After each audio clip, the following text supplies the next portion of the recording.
जय श्री कृष्णा दोस्तों। भगवत गीता के किसी भी श्लोक में अगर उच्चारण में आपको कोई भी त्रुटि दिखाई देती है या सुनाई देती है तो दोस्तों कृपया करके कमेंट में बताइए और कमेंट पे जय श्री कृष्णा लिखना ना भूलिए। जय श्री कृष्णा दोस्तों। भगवत गीता अध्याय पहला अर्जुन विषाद योग श्लोक चौथा। अत्र शूरा महेश्वासा भीम अर्जुन समायुधो युद्धानो विराटस्य द्रुपदस्य महारथः। दुर्योधन अपने गुरु द्रोणाचार्य को बताना चाह रहा है कि पांडवों की सेना में खाली धृष्टद्युम्न ही नहीं, आपका प्रिय शिष्य धृष्टद्युम्न ही नहीं, बल्कि इस सेना में अर्जुन और भीम के तथा अर्जुन और भीम के समान युद्ध करने वाले अनेक धनुर्धर है। यथा महारथी युयुधान विराट तथा द्रुपद।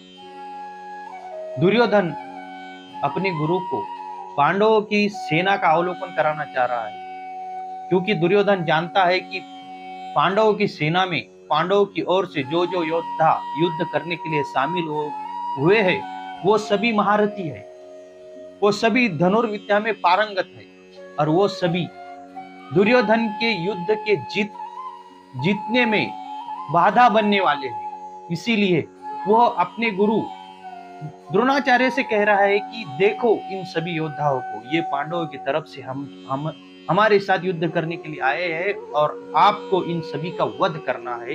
यही वो इंगित कर रहा है द्रोणाचार्य को, यही वो द्रोणाचार्य को बताना चाह रहा है कि क्योंकि यही मेरे जीत में सबसे बड़े बाधक है। अगर आप इन सभी को नहीं हराएंगे तो ये मुझे इस युद्ध में जीतने नहीं देंगे, क्योंकि दुर्योधन राजनीतिज्ञ था और वो छल और कूटनीति में अत्यंत प्रगत था। उसे हर तरीके से ये युद्ध जीतना था, इसीलिए वो हर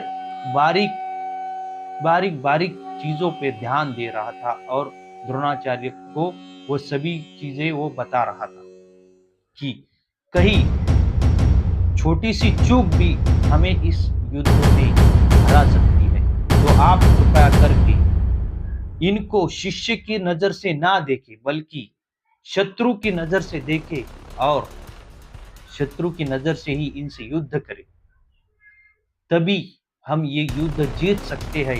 ये दुर्योधन की मनोकामना थी जो अपने गुरु द्रोणाचार्य को वो बता रहा है।